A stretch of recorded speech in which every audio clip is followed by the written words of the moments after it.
Quando você se dispõe a modificar a maneira como você pensa as coisas, você inicia um sofrimento purificador, que vai lhe arrancando daquele processo opressivo que até então você estava. Dei o exemplo do ciúme e volto a ele. Uma pessoa que é movida pelo ciúme, ela não tem paz. Ela vive para observar o que o outro está fazendo, quem estava com ele, quem foi com ele, quem deixou de ir, com quem que ele falou, com quem ele deixou de falar. E a pessoa vai se sentir sendo preterida, né? Ela vai se imaginando assim. A partir do momento que ela pensa, não faz sentido eu pensar assim. O outro tem o direito de ter a vida dele e eu estarei ali, eu participarei de acordo com a minha possibilidade e com a abertura que eu posso alcançar.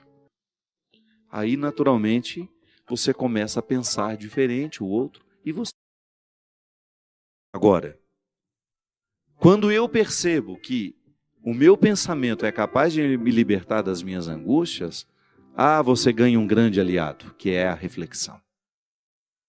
A reflexão é o melhor remédio para curar as nossas angústias, os nossos sofrimentos, porque quando refletimos com sabedoria, com equilíbrio, a gente tem uma possibilidade de expulsar de nós os sentimentos opressivos. Dá certo, viu? Eu sei que pensar ultimamente tem sido difícil, porque a gente chega tão cansado em casa, a gente vive com tanta correria, que nem sempre nos é possível parar, fazer uma reflexão da vida, ou fazer uma oração que lhe faça refletir a vida. Porque às vezes a gente vai para a oração, mas a gente vai com tanta coisa para pedir, que não sobra tempo para refletir. Volto a dizer, o contexto dos acontecimentos precisa nos ajudar a pensar a vida. Então você olhar as realidades com mais parcimônia, com mais paciência, com mais calma. E você tendo a oportunidade de arrancar do coração e da mente tudo aquilo que está sendo opressivo na sua história.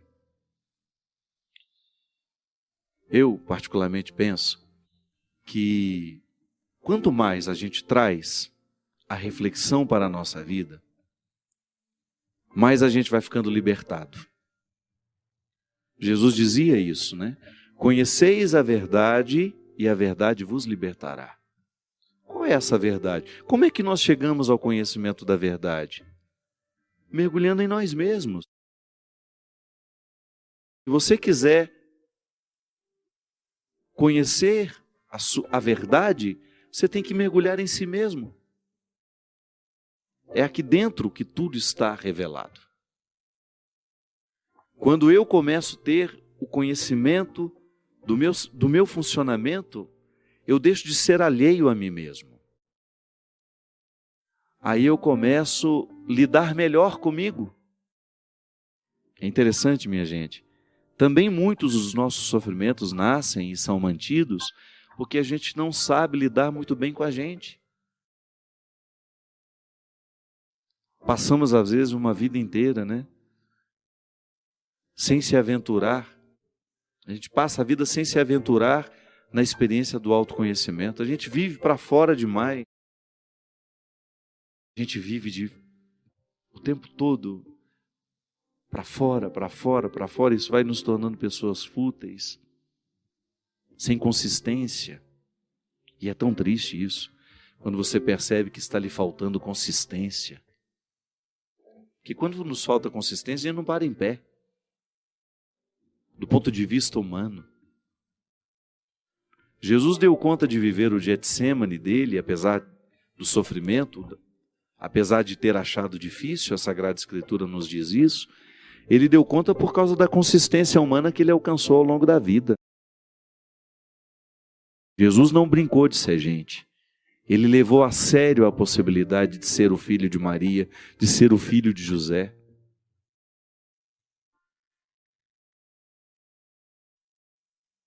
Ele enfrentou a sua humanidade. Lapidou diariamente essa humanidade. Ou você acha que ele não teve as mesmas dificuldades que nós? Claro que teve. Ele também perdeu a paciência.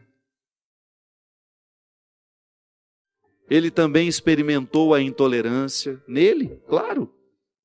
Mas foi ali, lapidando, entrando em consonância com a essência divina que lhe era inerente. Ele precisava administrar nele todas as suas possibilidades humanas para ele levar até o fim essa missão. E para ser capaz de convencer os que estavam ao redor. Porque isso é tão interessante a gente pensar também, né? Que essa coerência pessoal de Jesus é que deu a ele os seguidores que ele teve. Foi prestando atenção nessa humanidade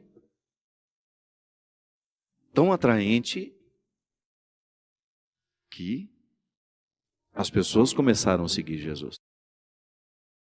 Eu sempre gosto de diferenciar isso. Antes de fazer uma experiência de Jesus, Filho de Deus, as pessoas faziam uma experiência de Jesus, Filho de Maria e José. Um ser humano inesquecível. Um ser humano admirável. Pode parecer herético, não, mas não é não. Não há divisão aqui. Eu estou querendo apenas, pedagogicamente, lhe chamar a atenção para a dimensão humana que Jesus cuidou diariamente em si mesmo. Mesmo porque o Cristo glorificado somente depois da ressurreição. Até então, era a experiência de um Jesus humano. De um homem que era capaz de amar os miseráveis, de um homem que tinha o tempo todo um coração solidário a entregar aos pobres, de um homem que era capaz de se aproximar dos leprosos, das prostitutas, dos ladrões, que tinha palavras bonitas, transformadoras, que tinha um discurso atraente, porque apresentava uma nova maneira de ver o ser humano e Deus, e tinha uma maneira diferente de interpretar o ser humano na relação com esse Deus. Ah, isso aí, tudo inspirado pelo Espírito, claro, mas humanamente, verdadeiramente encarnado. Um ser humano inesquecível. Um ser humano formidável.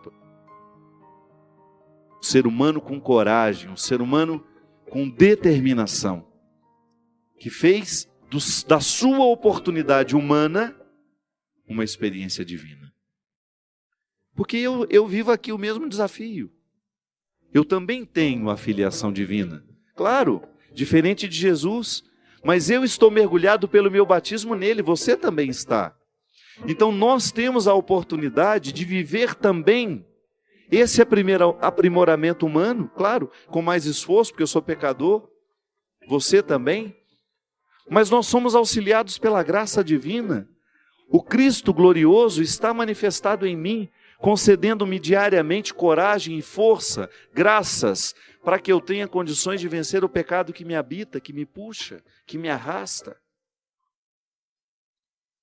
E aí, o sofrimento se torna para mim uma oportunidade de aprender essa força, essa dinâmica que fez Jesus ser tão atraente no seu tempo. Sim, porque nós precisamos ser cristamente atraente aos que nos observam. A vida cristã que nós praticamos precisa ser atraente aos outros. E será atraente à medida em que ela for consistente, quando ela não for da boca para fora, quando ela for um valor internalizado em nós. Quando ela for de fato uma maneira de pensar, um jeito de ser, que nos leva adiante, que nos faz estar no mundo e para o mundo, com a mesma missão que Jesus esteve. Claro, nós somos muito limitados, mas foi Ele mesmo que nos disse que nós podemos fazer as mesmas coisas que Ele. Nós também podemos expulsar o demônio do mundo, nós também podemos expulsar a injustiça do mundo, nós também podemos proclamar a verdade e estabelecê-la como uma regra de vida. Basta a gente ter disposição de sofrer toda vez que for difícil ser assim. Não ter medo do sofrimento que nascerá desta opção cristã. Sim, para eu ser cristão, eu preciso sofrer diariamente os desafios da vida cristã. Ah, mas o fruto é muito bom, porque a gente se torna uma pessoa muito melhor a partir dessa luta. Derrame sobre nós, sobre nossos corações, sobre as nossas vidas, a bênção e a proteção do céu, do Deus Todo-Poderoso, Pai, Filho e Espírito Santo. Amém. Até a semana que vem, se Deus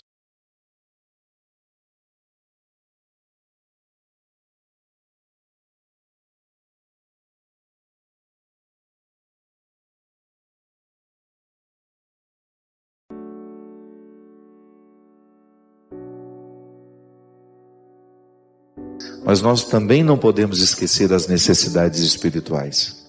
São as misérias humanas, são as pessoas que estão padecendo pela falta de harmonia pessoal. Aqui, antes de terminar o primeiro bloco, a gente falava da necessidade que nós temos de viver essa reconciliação diária. Sim, exercer a misericórdia é ajudar os que estão próximos a nós a viverem também essa reconciliação. A psicologia nos ensina que o inconsciente, embora não seja acessível a mim, eu tenho realidades inconscientes que foram registradas dentro de mim, na minha cabeça, no meu cérebro, nas minhas emoções, que eu não tenho como acessar. Mas de vez em quando eu identifico alguma coisa do meu comportamento que eu desconheço a causa e que está lá no meu inconsciente, mandando os recados, né? O inconsciente manda os seus recados. Alguém um dia ajudou na construção do nosso inconsciente. De maneira que muitos medos de hoje, a gente precisa compreendê-los à luz do passado. É por isso que a terapia, a boa terapia, é aquela que nos faz acessar as realidades inconscientes. E vamos jogando luz sobre esse inconsciente e vamos consertando aquilo no dia de hoje, aquilo que estava estragado lá no passado. É assim que a gente se torna gente, com erros e acertos. São realidades que são favoráveis a nós e outras que não são tão favoráveis. Porque todos nós temos uma alma filosófica, mas às vezes a gente passa a vida inteira sem despertar essa alma filosófica. É interessante, gente, eu gosto, né, da filosofia, e vivi durante muito tempo. Hoje tenho me dedicado bem menos, mas li muito filosofia, e a mim sempre encantou, fascinou essa história de você transformar o seu pensamento, de você viver uma renovação do pensamento que repercuta no nosso jeito de viver. Essa filosofia prática mesmo, né? De você identificar as questões do dia a dia, as mais fundamentais, as mais profundas, e você se fazer essas perguntas, e nem se trata de respondê-las, mas de conviver com elas. Então encontro pessoas o tempo todo que estão se reconciliando com a figura de Deus Pai. Racionalizam isso. A experiência humana que eu tenho não pode me determinar. Ela pode até representar um obstáculo, isso é natural. Aliás, ninguém nos prometeu que seria fácil. Mas a fé é um dom, que está em mim, que está em você. E é tão interessante pensar, minha gente, que o dom, ele nos é dado da mesma forma. Porque às vezes nós somos injustos com Deus. A gente olha para o vizinho, que tem uma experiência religiosa bonita, admirável, que repercute no caráter dele. Porque o bom religioso não é aquele que quantifica o tanto de vezes que vai à igreja, não. É aquele cujas vezes ele foi à igreja, causou transformação no jeito dele ser. E às vezes a gente olha para aquele que parece ser um pouco mais religioso do que nós, aqueles que são aparentemente mais fiéis do que nós, E a gente fica na tentação de pensar que Deus deu mais fé a ele do que a nós. Não. A mesma fé que está no coração do Papa foi dada ao seu coração também. O que nos diferencia, muitas vezes, nessa experiência, é o tanto que a gente cultiva o que recebeu. Tudo lhe foi dado. O bandido que está lá na penitenciária agora, que matou 16, 20, 30 pessoas, ele continua sendo sublime, mas ele está sedimentado no joio do mundo. Alguém precisa recordá-lo que ele é sublime, porque quando eu assumo a condição de ser sublime, eu começo a iluminar o outro para que ele veja o mesmo milagre nele. Onde você tem uma pessoa com a posse de sua dimensão sublime, ali ela se torna instrumento de transformação para as outras. Pode observar, é natural em nós que a gente ofereça ao outro aquilo que nos fez bem. É natural no humano, por mais egoísta que ele seja. A gente é egoísta quando é materialmente falando. A gente tem medo de perder, mas quando é um bem, você escuta aquela pregação, escuta aquela música. Por quê? Porque eu acho que vai acontecer em você o mesmo que aconteceu em mim quando eu ouvi. Ou se não for igual, vai ser alguma coisa parecida. Você vai se recordar que é sublime. Um livro, a leitura de um livro, pode acender em nós a consciência de que somos sublimes. Pode ser que ninguém esteja vendo, mas o seu gesto faz diferença e repercute no mundo. Porque toda vez que nós tocamos de maneira positiva a vida e o coração de alguém, o bem ganha mais um elo nessa corrente. Toda vez que nós temos a oportunidade de provocar um sorriso no outro, uma alegria, uma bênção, um sentimento de paz, de amor, de misericórdia, o mundo todo está sendo consertado naquela pessoa. Sim, de vez em quando nós esbarramos em pessoas que nos recordam que somos sublimes. Não é que você deixa de ser porque alguém não te fala, é porque você se esquece mesmo. O mundo nos puxa demais, o joio tem uma força terrível sobre nós, ele causa um processo de encantamento ao contrário. Ele nos desencanta e ele não permite que a gente saia dele. As forças do mundo são cruéis quando o assunto é sedimentar as pessoas em suas misérias. E é por isso que dá tanto trabalho depois ir lá arrancar aquela pessoa que ficou sedimentada em suas misérias. Às vezes a sedimentação que é feita por um casamento infeliz, uma pessoa que assume uma vida com a outra sem ser amado, sem amar, aquele relacionamento infeliz sedimenta aquela pessoa naquele contexto de destruição, ela esquece que ela é sublime. Então a gente entende que Deus Pai é amor quando eu faço uma experiência positiva do meu Pai que é amor. E se eu não tive esse Pai amoroso na minha vida, eu faço uma transposição. Eu entendo a partir disso. Então eu racionalizo. É verdade, o Padre Fábio tem razão.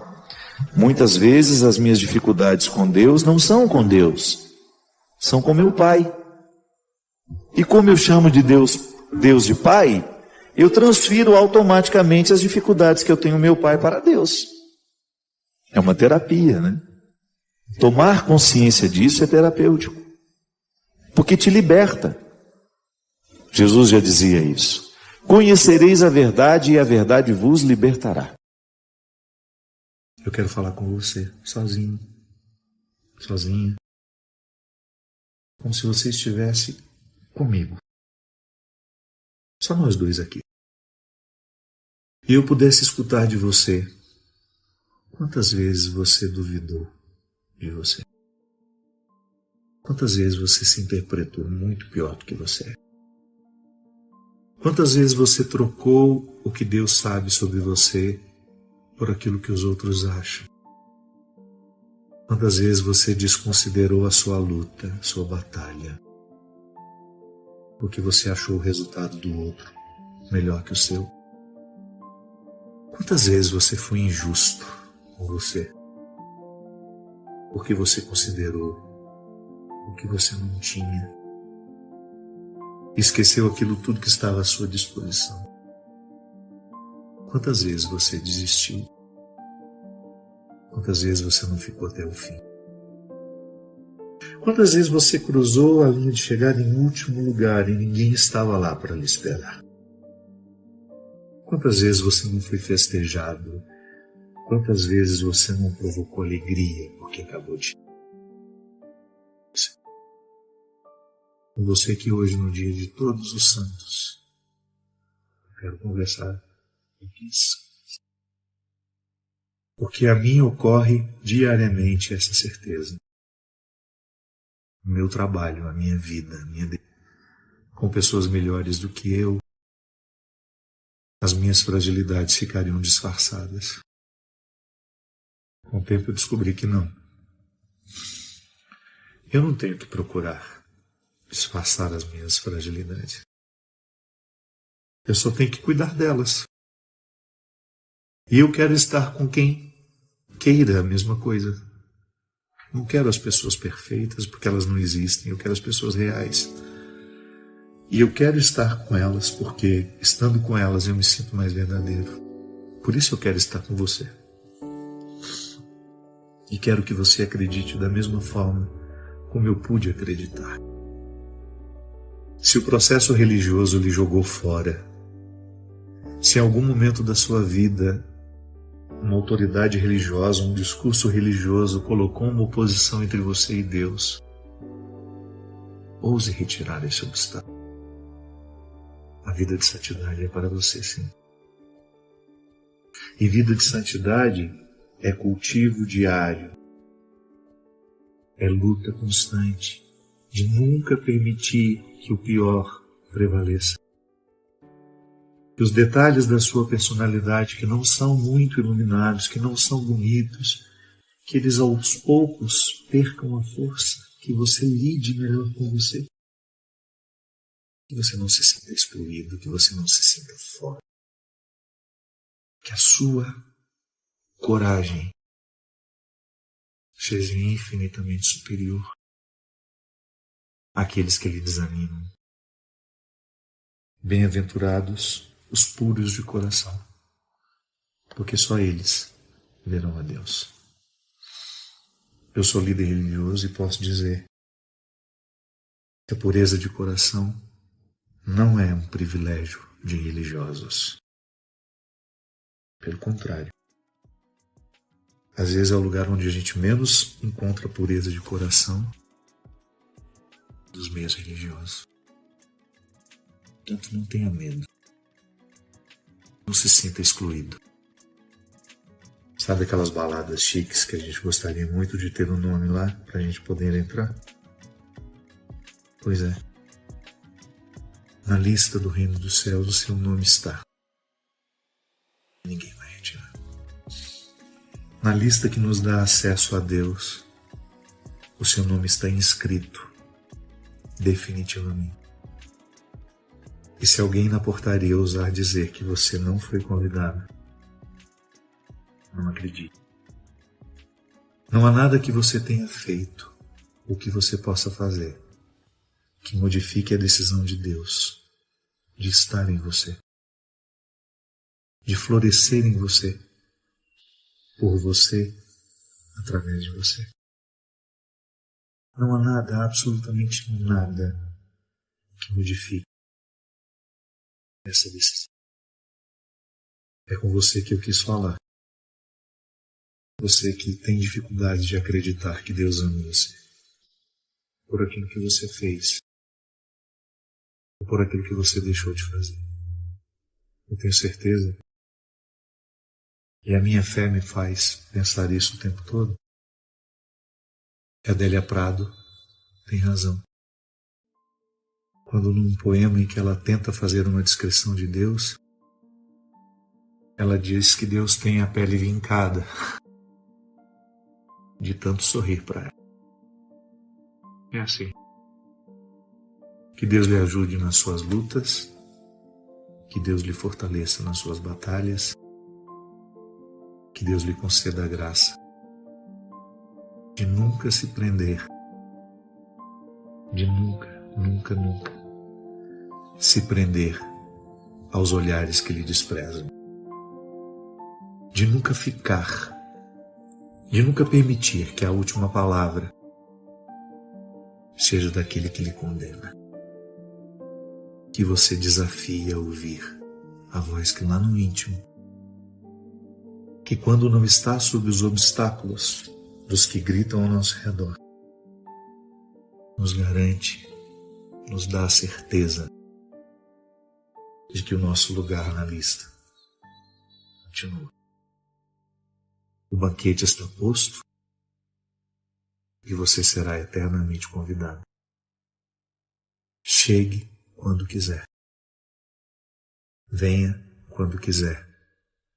É Deus a lhe dizer que hoje a santidade é sua. E que nós somos convidados a viver empenho diário para que a nossa santidade floresça da maneira mais bonita, mais simples. Para que a nossa santidade seja hoje e sempre um projeto de vida. Que Deus nos abençoe as conselhos frontais. Ele que é Pai, Filho e Espírito Santo. Obrigado por terem estado comigo.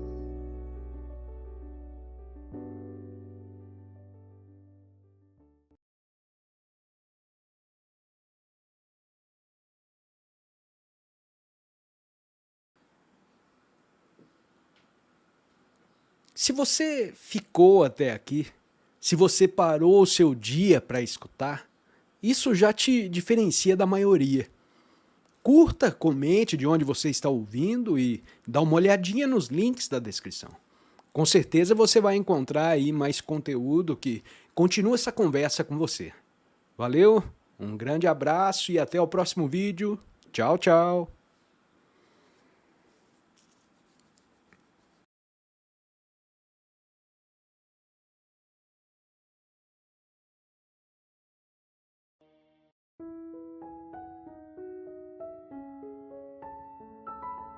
Começaria dizendo que é momento de nós reassumirmos o nosso compromisso de cristãos. É a gente saber que nós estamos numa caminhada, que essa caminhada vai ter momentos difíceis, nós vamos ter alegrias, nós vamos ter dificuldades, mas nós não podemos desanimar dela. Não há outro jeito. Nós não temos mais como retornar, esquecer que já fomos tocados pela vida de Jesus, esquecermos o que aprendemos com Ele. É momento de evoluir. E é sempre bom a gente encher o nosso coração de novas esperanças, né? Outro dia uma criança perguntou para mim: Padre, como é que eu sei que o ano velho acabou e o novo começou? Mas aquela criança me perguntava sobre um sentido mais profundo dessa história de mudar o ano, de acabar o velho e começar o novo. Lamentavelmente, eu naquele momento, que me veio à cabeça foi uma coisa boba, que a gente sabe, né, que o ano está acabando e está começando outro, porque geralmente a gente fica ligado lá na televisão para ver se os fogos de Copacabana já começaram. Mas o que muda de um ano para o outro? Nada. Continuamos a mesma vida, não é? Essa história de mudar o tempo, de cronometrar as coisas, né? Isso faz parte do processo social. A gente não vive sem o tempo, sem um relógio no braço, sem um calendário pendurado na parede, mas a vida é a mesma. Mas é claro que dentro de nós alguma coisa pode mudar. O poeta já dizia que foi muito feliz aquele que teve essa ideia de dividir o ano, a vida, né? Em dias, meses e anos. Porque assim nós temos essa sensação de que alguma coisa está terminando e que uma outra está começando. Mas é dentro de nós que o ano novo pode ser gestado. Quando você percebe que existe uma oportunidade de assumir uma nova postura, de rever a vida antiga, de estabelecer projetos, né? Metas. Nós precisamos aprender a lidar com metas. Muitas vezes as coisas não acontecem na nossa vida é porque faltam projetos. Todo bom empreendedor, todo bom empresário é aquele que trabalha com metas, com projetos. Nós precisamos estabelecer tempo para que as coisas aconteçam. Então eu quero aprender inglês este ano. Vou estabelecer um tempo para isso. Quero emagrecer, vou estabelecer uma dieta para isso, vou estabelecer uma disciplina para eu viver. É isso que faz o ano ser novo. Quando você, aproveitando esta oportunidade de mudar do dia 31 para o dia 1º, você aproveita essa oportunidade para inaugurar um novo tempo dentro de você. Ter Deus dentro de nós nos ajuda a viver um pouco melhor o processo da vida. É natural que nós vamos encontrar dificuldades. Todo mundo enfrenta. Mas o que faz a diferença entre um ser humano e outro é a maneira como enfrenta aquela dificuldade. Tem Deus no coração. Esta é a maior riqueza que nós podemos ter, que nos ajuda a sermos pessoas melhores. Sermos mais equilibrados, sermos mais humanos, mais amigos, mais pacientes. Não deixa Deus ocupar um espaço maior na sua vida este ano. Boa parte de nossas decepções advém da compreensão de que as pessoas deveriam agir conosco exatamente como agimos com elas. É preciso perder essa pretensão. As pessoas são regidas por outros comandos, diferentes dos nossos. O segredo é continuar oferecendo o melhor de nós aos outros, mesmo que nem sempre seja recíproco.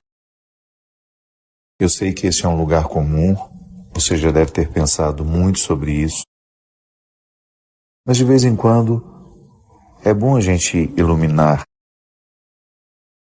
isso que nós tantas vezes é obscuro, apesar de nós sabermos que é assim. Porque nem sempre basta saber. Às vezes a gente precisa saber sempre, renovar isso dentro de nós. Por que nós continuamos nos frustrando em relação às pessoas? Porque elas não corresponderam ao que nós esperávamos delas. Porque no fundo, apesar de nós sabermos que os outros não têm obrigação de ser como nós queremos que sejam, nós alimentamos essa ilusão. Nós carregamos essa pretensão. As pessoas são como são.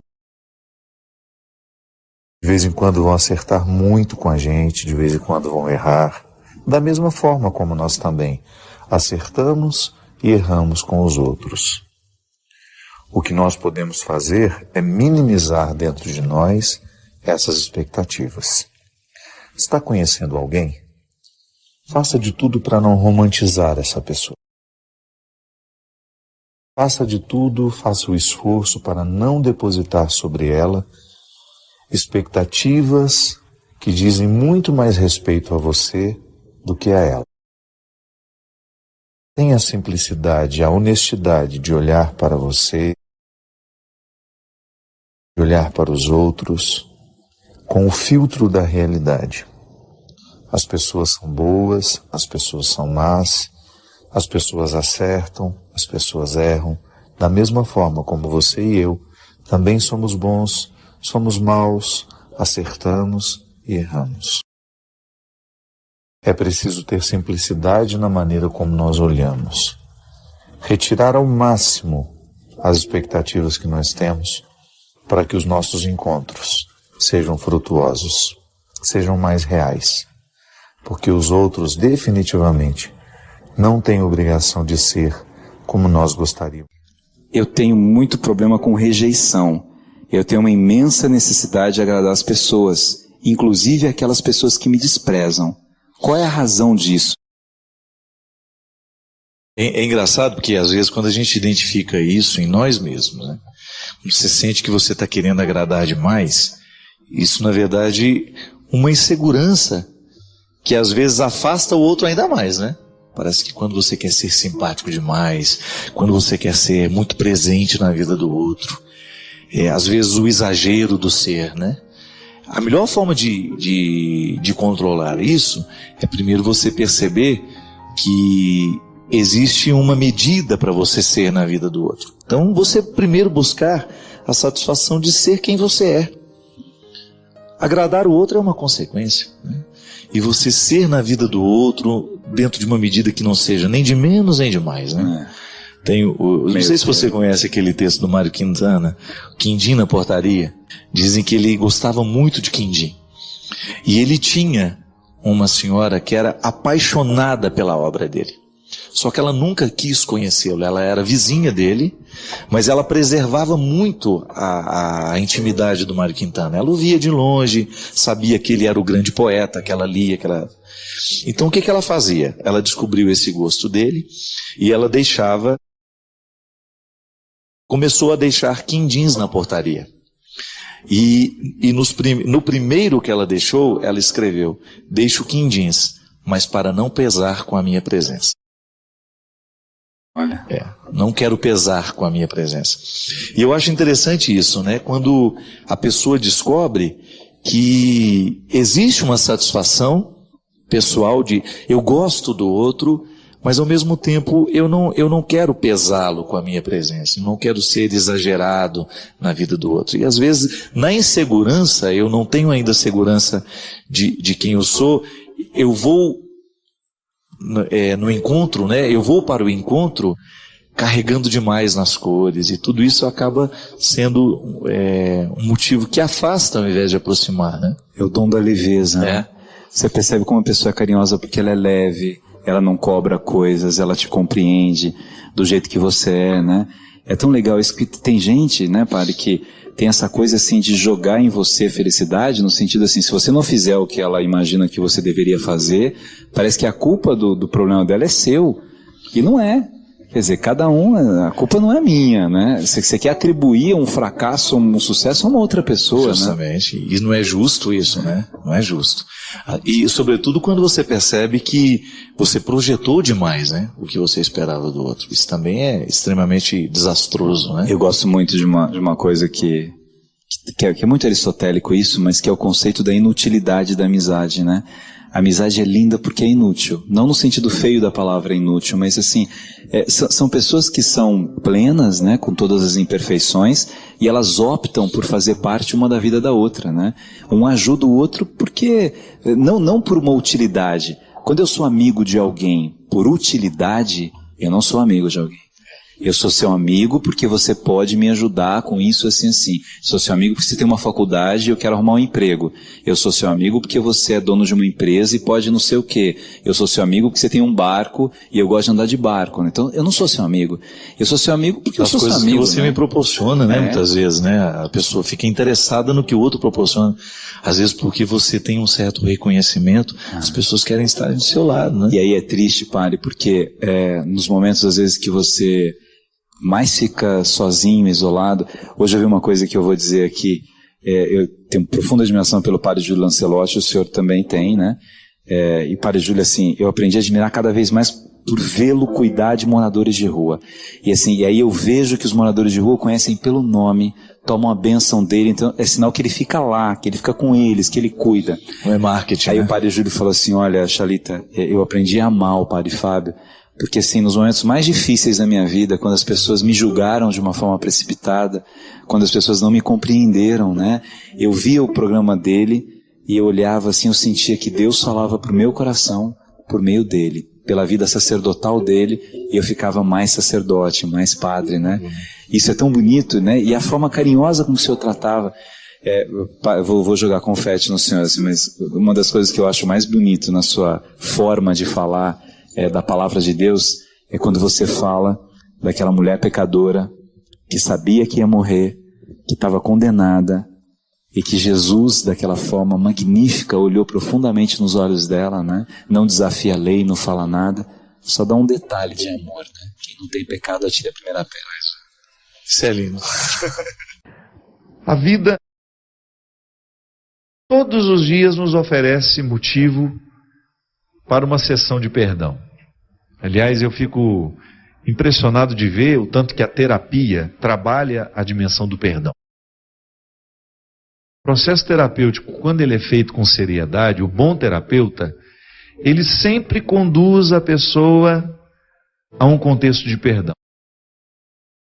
E as nossas dificuldades, por exemplo, de relacionamento com os pais, estão muito ligadas a situações em que nós não soubemos perdoar, a mágoas que nós carregamos conosco, as situações que foram desastrosas porque os nossos pais não tinham experiência, nos traumatizaram, nos trataram de um jeito que a gente não merecia, que a gente considerava que foi duro, que foi isso, que foi aquilo. Agora, a gente precisa viver o perdão diariamente numa dimensão terapêutica, porque eu preciso perdoar o tempo todo. As pessoas que não agiram como eu achava que deveriam agir, porque a gente sempre tem uma expectativa em relação ao outro, né? Isso é terrível. A expectativa que a gente tem sempre gera decepção. E como a gente não sabe viver sem esperar do outro, a gente tem de ir se adaptando. A gente tem que ir criando dentro de nós uma capacidade de administrar essas decepções. Se a gente esperasse menos, a gente sofreria menos também, mas isso é um estágio espiritual que talvez a gente vai assumir só lá no final da nossa vida. Quando você vai esperar menos do outro, então você vai se decepcionar menos.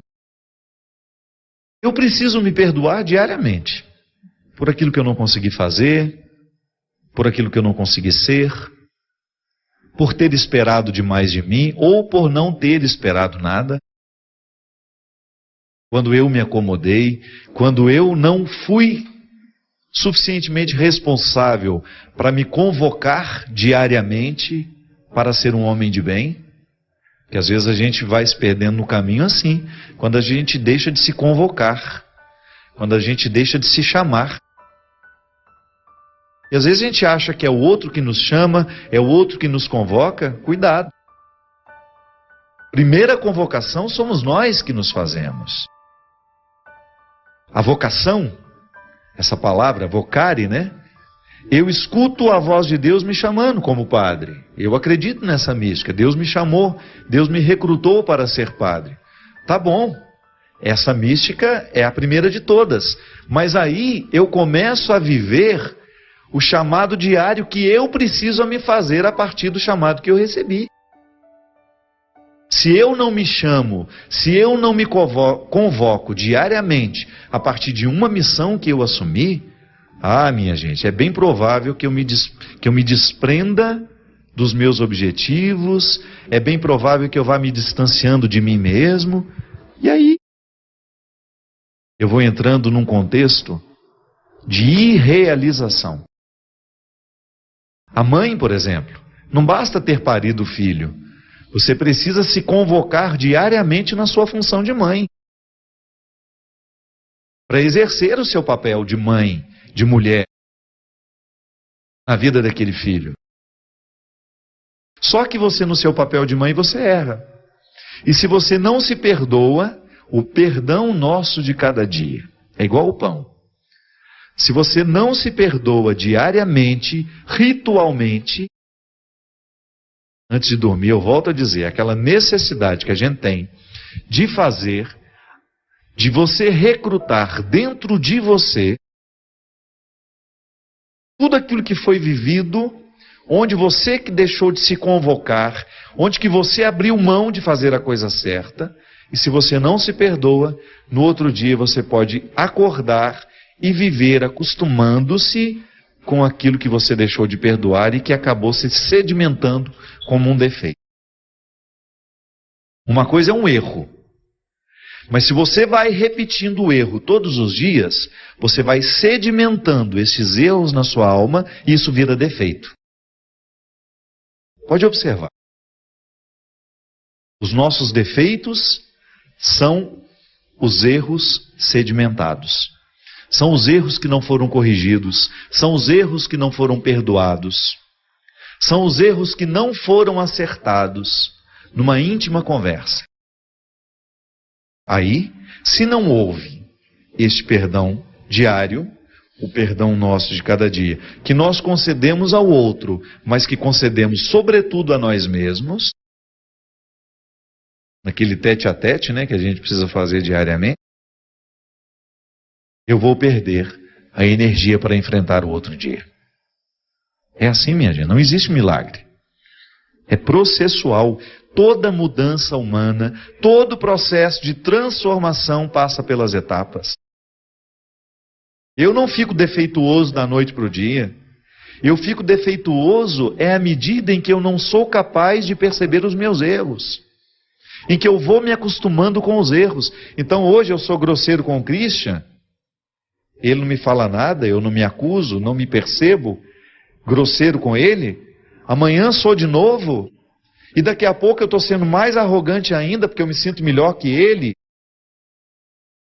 E aquele erro que eu cometi ontem, anteontem, o mês passado, o ano passado, aqueles erros foram sendo somados e virou um defeito. Eu fiquei arrogante, eu fiquei uma pessoa grosseira. Eu não era. Eu fui me tornando à medida em que eu fui me acostumando com as minhas grosserias do dia a dia. Observe-se. E você vai perceber. Tantas vezes na vida você foi grosseiro, você foi alimentando aquela grosseria, você não se acusou o outro, de repente até te falou, mas você não ouviu, não prestou atenção. Você foi se acostumando com aquele defeito, aí ficou sedimentado. Olhe para os seus defeitos e você vai observar que eles foram processuais. É um processo que foi acontecendo. Não foi da noite para o dia que esse defeito chegou. Por causa de uma preguiça espiritual, por causa de uma preguiça comportamental, é que nós vamos acumulando os defeitos. É como engordar. Você não engorda com esse brigadeiro de hoje que nós vamos comer. Que nós vamos comer. A gente engorda é à medida em que isso se torna um hábito. Tá bom, hoje estamos reunidos, vamos festejar essa reunião aqui, a dona da casa nos recebendo. Faz um docinho ali. Meu médico dizia uma coisa muito interessante. Não diz mais porque ele faleceu. Não é a dieta de um dia que nos emagrece e não é o exagero de um dia que nos engorda. É o hábito. Na vida espiritual a mesma coisa. Na vida comportamental a mesma coisa. É aquilo que a gente vai fazendo aos poucos, que vai se tornando um volume, né? Vai ficando volumoso à medida que nós vamos ajuntando aquilo, é que a gente vai perdendo o vigor. Mas o contrário também é verdadeiro.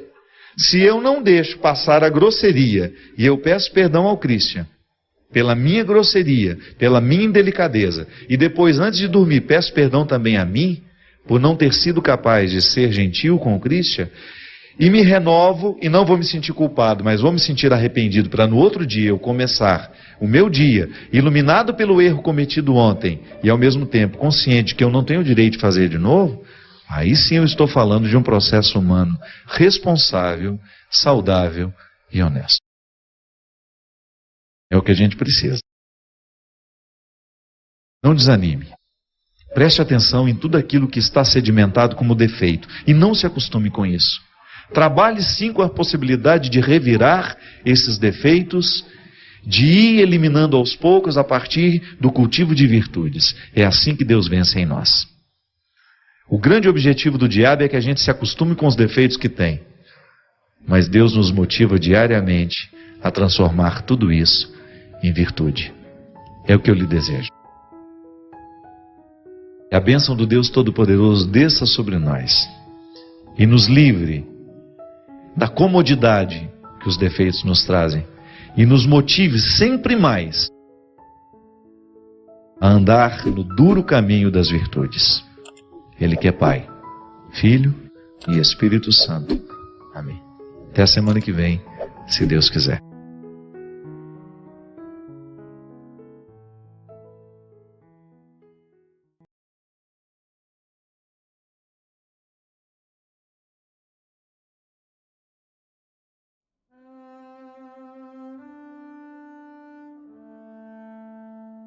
Eu não sei, mas pode ser que você se sinta muito sozinho com as suas questões. É muito comum nos dias de hoje a gente não ter com quem conversar. É muito difícil. Eu costumo dizer que a pior solidão que nós podemos enfrentar na vida não é a do corpo, não é a sensação de ter um corpo solitário, não. A pior solidão que nós podemos enfrentar na vida é a gente não ter com quem pensar. É a gente não ter com quem dividir o que a gente sente. A gente não ter oportunidade de sentar ao lado e, sem dizer muitas palavras, sem articular muitas coisas, a gente ter a oportunidade de dizer assim: você não sabe o que eu passei hoje. E o outro querer ouvir. Mais bonito, gente, o outro querer entender. Vocês já me escutaram falar tantas vezes. Eu gosto muito do significado da palavra entender. Entender, entrar um na tenda do outro. Então, se eu quero entender você, eu entro na sua tenda. Eu vejo a vida pelo seu foco, pelo seu ambiente. Se você quer me entender, você entra na tenda comigo. Você vai observar o mundo a partir do meu lugar. Isso é muito bom. Quando você se sente entendido, quando você não precisa ficar multiplicando as palavras para o outro ter acesso ao que você está sentindo, o que você está pensando. Então é muito salutar quando a gente constrói uma intimidade assim. Eu continuo o primeiro responsável pela minha felicidade, mas eu encontro pessoas que se dispõem a viver comigo essa busca e essa procura e esse entendimento, não é? Então, quando eu me sinto solitário, qual é a pior solidão que me atormenta? É às vezes não ter com quem pensar. É a solidão do pensamento. É a solidão, talvez a pior.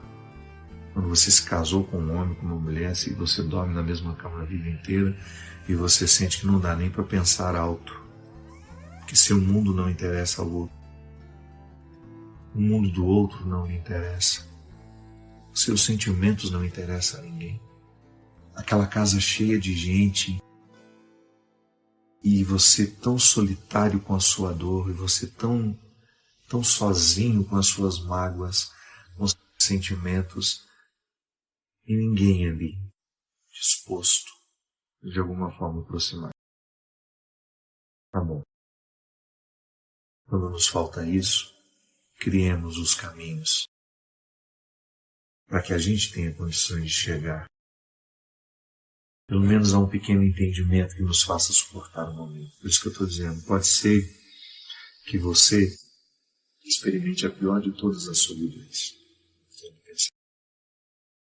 Você não ter a oportunidade de ter alguém que escute, que se interesse por você. Eu sei que é difícil. Eu sei que é muito difícil. Por isso que eu tenho criado toda e qualquer oportunidade para a gente poder conversar. Que para mim também faz bem, sabe? Eu nunca me esqueço. Então, estar aqui com vocês, de alguma forma conversar, participar nesse espaço que vocês me permitem, é um prazer inenarrável. Porque eu também fico abastecido quando converso com vocês. Quando eu tenho a oportunidade de dividir a minha vida com vocês. E eu, do fundo do meu coração, a mim, desde muito menino, todas as dores do mundo me tocam. Muito, muito, muito facilmente. Eu vivo tudo aquilo, muito à flor da pele. Eu não sou um cara que guarda para sentir depois, não. A vida me impacta o tempo todo. E as dores das pessoas, as dores das pessoas, elas são minhas também, por vocação mesmo.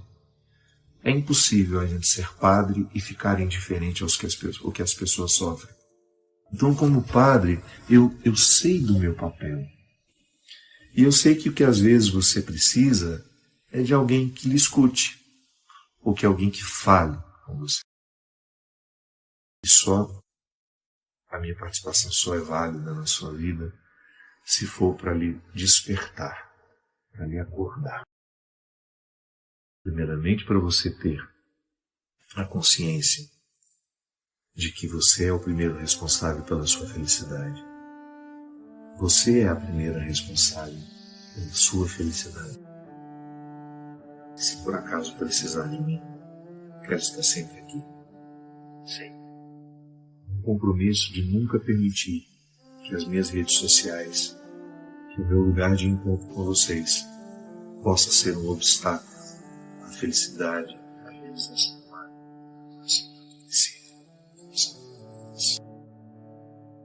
Jesus deu exemplo. Algumas pessoas buscam escape na droga, na violência, na prostituição socializada, buscam escape no álcool.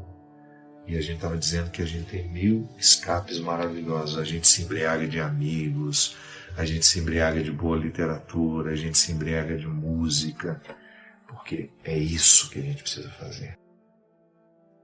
Tantas coisas maravilhosas aqui à nossa disposição, tantos artistas maravilhosos que criaram obras espetaculares, únicas, para nos fazer sair de nós e não ficar alienados, né?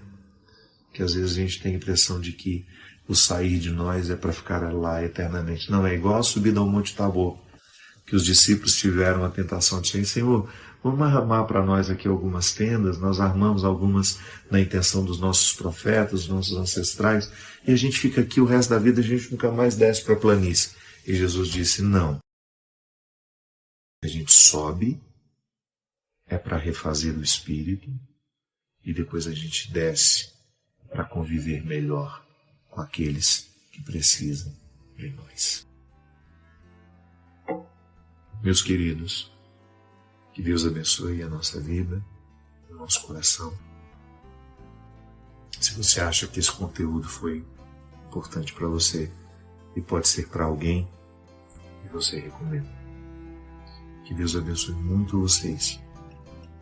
Que nunca lhes falte esse primeiro movimento que lhe faz ser o primeiro responsável pela sua felicidade, mas também que nunca lhe falte a bonita oportunidade de você partilhar isso e receber e de oferecer também caminhos para que os outros sejam felizes também da forma que você deseja.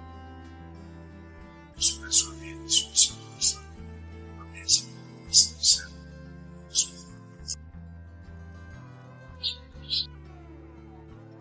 Achei interessante, uma pessoa aqui está dizendo assim: Padre Fábio, o amor é uma imposição, um dever, ou é uma virtude? O que você acha, Cristian? Perguntinha boa, né? O amor é um dever, uma imposição, ou é uma virtude? O que essa cara está querendo dizer aqui? Justamente, né? Se fosse fácil, Cristian está dizendo, não seria um mandamento. É interessante que o amor, ele condensa as duas possibilidades. Feliz daquele que conseguiu amar, porque houve a empatia natural, né? O que é o amor? É o processo do querer bem. A gente fala tanto de amor que a gente corre o risco de deixar de compreender o verdadeiro significado do amor.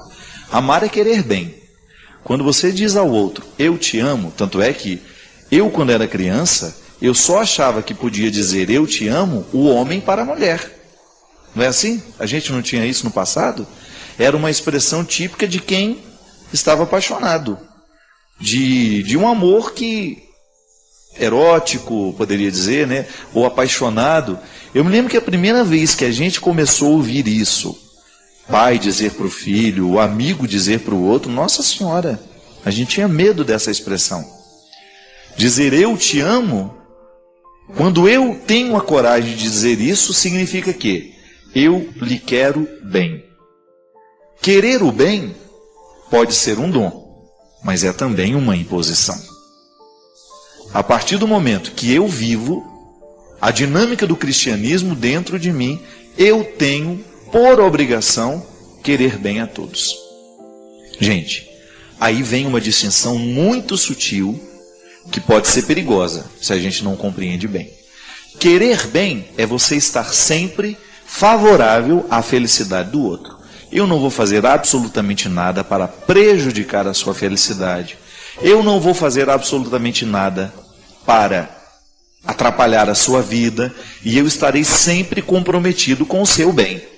Eu não serei violento com você, não é? Todas as formas de violência. Eu não serei agressivo com você com as minhas palavras, eu não serei deseducado. Lisura, essa é uma palavra que a gente precisa retomar. Nós somos muito deseducados com o outro. Às vezes, nós nos sentimos no direito de dizer ao outro tudo, quando na verdade eu não tenho o direito de dizer tudo ao outro se eu não tenho intimidade com ele. Às vezes nós ultrapassamos demais os territórios dos outros e às vezes a gente diz mais do que deveria dizer. Às vezes nós somos invasivos, nós perguntamos mais do que deveríamos perguntar. Outro dia mesmo vivi uma situação lá em Belo Horizonte, uma grande amiga minha de repente contou uma história que ela estava tão irritada, porque alguém foi invasivo com ela, fez uma pergunta que não fazia parte do contexto daquela intimidade. Não tinha intimidade para a pergunta, para interferir tanto na vida. E ela estava chateada, irritada, e com razão. Querer bem é isso. Eu tenho um comprometimento cristão com o mundo. Eu não vou viver para fazer mal. Eu não vou viver para difamar. Ainda que eu não concorde com o outro. Ainda que eu não tenha nenhuma comunhão com o jeito de pensar do outro.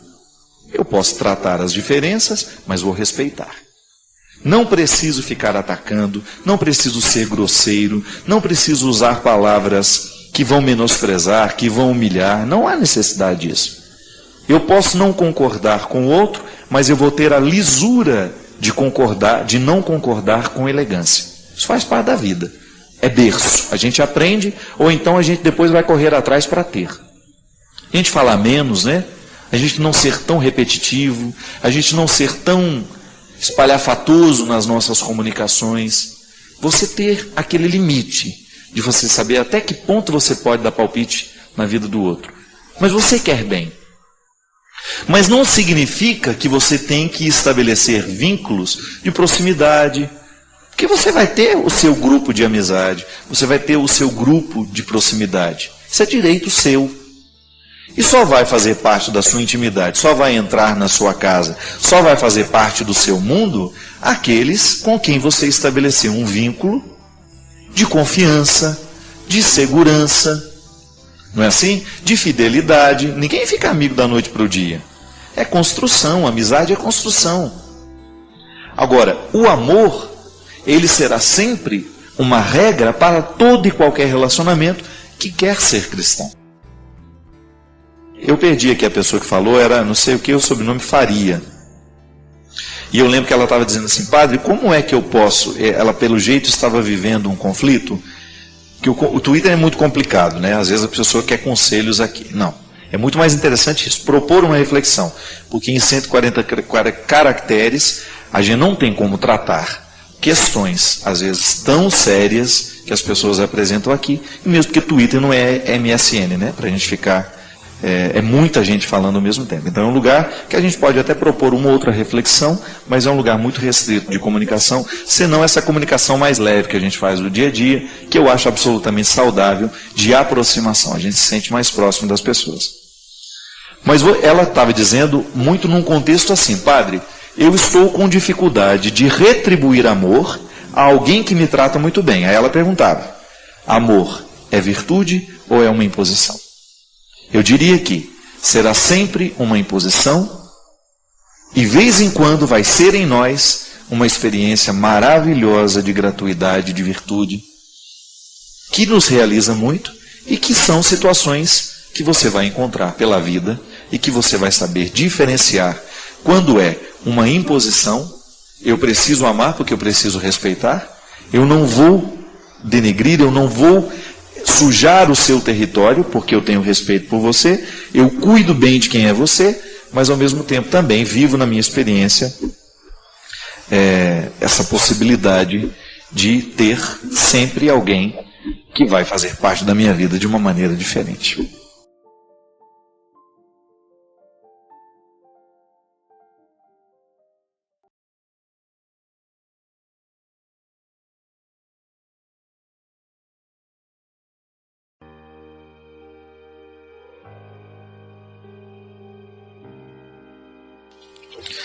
Ela tem 18 anos, mora em São Paulo, e ultimamente ela está muito desanimada.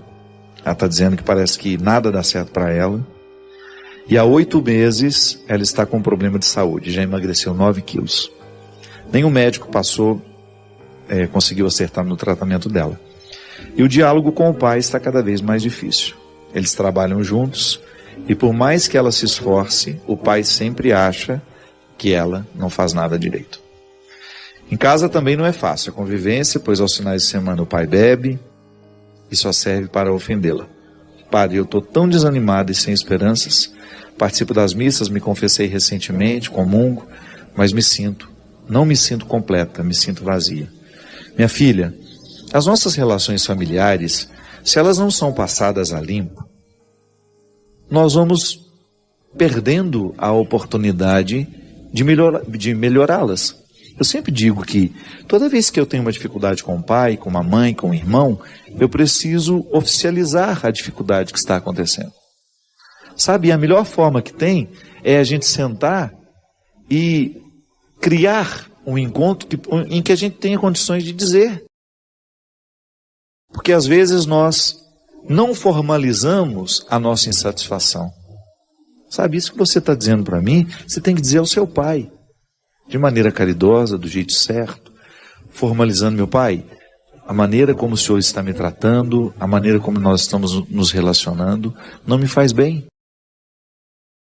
Às vezes nós dizemos ao outro que é certo da forma errada. Tá? Até hoje disse isso no meu Twitter. Muitas vezes nós não temos a sabedoria de encontrar o melhor formato de dizer aquilo que nós precisamos dizer. Aqui um pouquinho antes, né, eu falava de como muitas vezes nós nos sentimos mal dentro de um contexto familiar, em que os outros olham para você somente a partir das necessidades que eles têm. Se a gente não formaliza isso, o outro vai continuar nos tratando assim a vida inteira. A manutenção de relacionamentos cruéis passa pelas duas partes. Quantas vezes um pai não resolve o conflito com o filho, ou vice-versa, ou o conflito com outro irmão, é porque a gente nunca teve coragem de dizer. Mas não adianta dizer do jeito errado, porque às vezes nós dizemos, mas aos gritos. Estou saindo de casa e começo a gritar e estou de saco cheio, estou entornando, né? De tão cheio que eu estou daquela situação. E aí o outro não vai prestar atenção no que nós estamos dizendo. É preciso estar calmo, é preciso estar dentro da razão. E aí formaliza. Que às vezes os nossos conflitos familiares, eles são mantidos pela nossa falta de formalidade. Formalidade é você sentar diante do outro e falar: preciso conversar com você, pode ser agora? Não, estou apressado. Então tá bom, mas que horas que nós vamos conversar? Antigamente a gente tinha mais isso, né? A formalização das coisas. Vamos sair para jantar? Preciso conversar com você. Não é um WhatsApp que vai mudar as coisas, não é não. É sentar, formalizar que o conflito existe. Se eu não formalizo isso, o outro vai continuar agindo como age e eu serei vítima da minha falta de iniciativa. Não existe mágica. Nós que vivemos em comunidade, né, vivemos em comunidade a vida inteira. Quantas vezes, tinha até um nome esquisito, me lembro, o padre motivava a gente a fazer um colóquio. Eu tinha implicância dessa palavra, colóquio. Primeiro que a gente nunca fala assim, né? Vamos fazer um colóquio. Mas o que era o colóquio? Era a oportunidade que a gente tinha de mandar o outro uma merda de maneira elegante, com o perdão da expressão. Era a hora que o caldo entornava, mas com classe. O colóquio. Às vezes a gente saía de dois e ia resolver as pendências. Rinegrinho foi a época dos colóquios. Que a gente não tinha nada para fazer, tinha que estudar o dia inteiro. Então você tem muitos conflitos quando você está com a cabeça mais desocupada. Ninguém saía de casa para estudar, para trabalhar, era tudo dentro de casa. Uma turma de 50 pessoas. Claro que tinha dificuldades. Então o padre nos ensinou a dinâmica do colóquio, que era você sair 2 a 2, sobretudo quando você tinha uma dificuldade com ele e formalizava. Olha, eu não suporto você. E o outro escutava o que tu casa. Por que você não me suporta? Porque você é insuportável. Aí, no final de tudo, a gente já estava encontrando caminhos, porque a gente não podia se matar. Dentro do seminário, a regra era, para nós, e isso era muito bom, que nós deveríamos viver como irmãos. E o padre era muito sábio em dizer, você não precisa ser amigo de todo mundo, mas você precisa ser irmão de todo mundo. É diferente. Você não precisa ter intimidade com todos e nem facilidade com todos, porque nós não somos iguais. Seria uma hipocrisia dizer que nós vamos nos amar todos da mesma forma. Não é não. Quando você reúne um grupo, naturalmente ali você cria as afinidades. As afinidades vão surgir naturalmente. Eu posso me dar melhor com o Cristo, eu posso me dar um pouco com mais dificuldade com o irmão dele e posso não suportar o primo dele. Agora, à medida em que eu identifico que eu tenho dificuldade com aquele, eu preciso pelo menos encontrar um meio termo para que a nossa fraternidade não seja fragilizada. Essa é uma regra do reino de Deus. Eu não preciso ter convivência com todos. Eu não preciso ser íntimo de todo mundo. E aliás, o outro deveria até perceber, né? Quando você não abre muita guarda, é porque você não está querendo ser íntimo. Para de forçar a barra. Não tem que forçar a barra da intimidade. A intimidade a gente oferece a quem a gente se sente à vontade. E não é obrigado a ser íntimo dos outros. Você não é obrigado a ser íntimo de todos. Você tem o direito sim de manter a sua guarda. Igual Santa Teresa dizia, né? Baixar a porta do castelo para quem você quer que entre e subir à porta do castelo para quem você tem respeito, mas não quer que participe da sua intimidade. Então o bendito do colóquio era aquela oportunidade que nós tínhamos de formalizar que o conflito existia, que a dificuldade existia, mas que nós estávamos dispostos a resolvê-la. A dificuldade existia e nós queríamos resolvê-la. Isso é cristianismo. E isso faz com que a nossa vida fique muito melhor. Agora, se você estende essa dificuldade com o seu pai e não formaliza isso com ele, você não vai encontrar as soluções. Sem conversar, sem saber o porquê dessa dificuldade do seu pai com você e de você com ele, não tem crescimento. É a velha dinâmica do enfrentamento. Já falei tantas vezes disso que eu nem vou falar mais.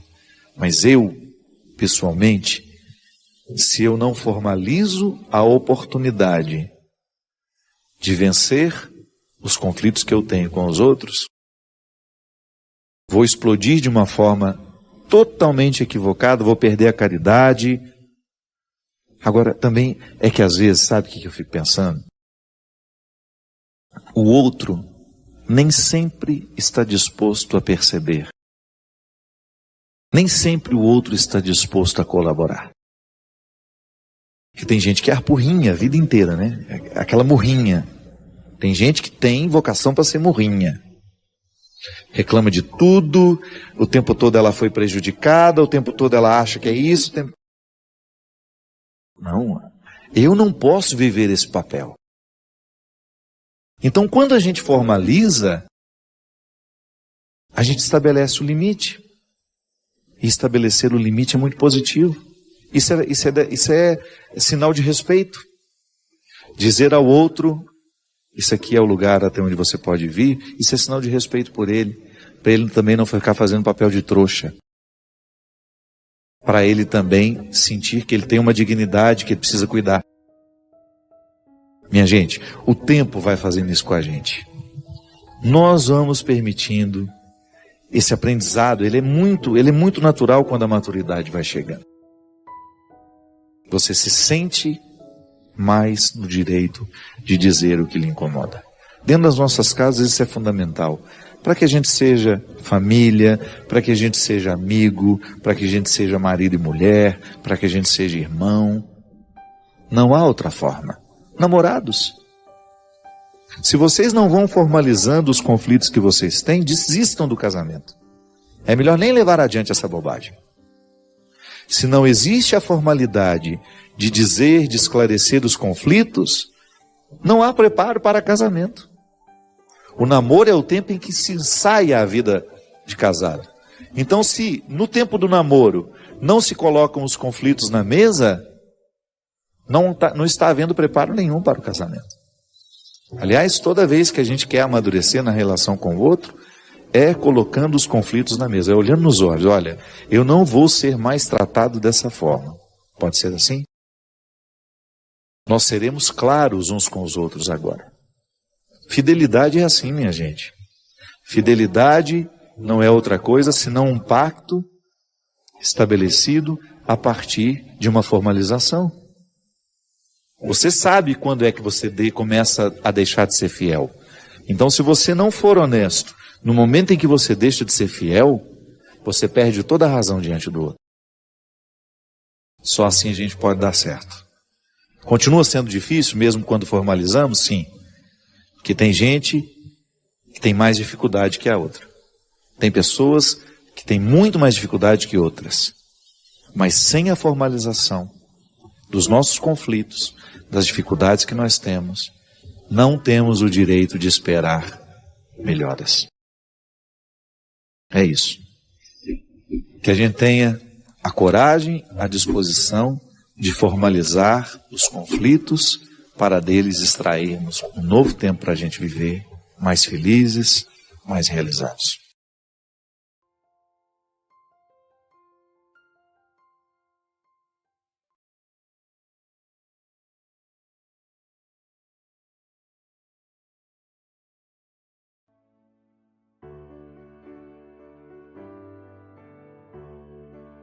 Não é possível chegar a este lugar que todos nós queremos. Um lugar que não é físico, não é verdade? O cristianismo é uma proposta, antes de ser a conquista de um espaço físico, é a conquista de um jeito de ser. Não é possível viver o cristianismo sem o processo da conversão. E o que é o processo da conversão? É a purificação. Assim como o ouro precisa passar pelo processo da purificação para chegar ao seu valor final. A mesma coisa o diamante. Antes é uma pedra bruta que, se você olha, você nem imagina que tem diamante ali dentro. Mas é no processo da lapidação que se chega ao processo final do diamante. O que interessa naquele que lapida é chegar ao brilho que o diamante pode oferecer.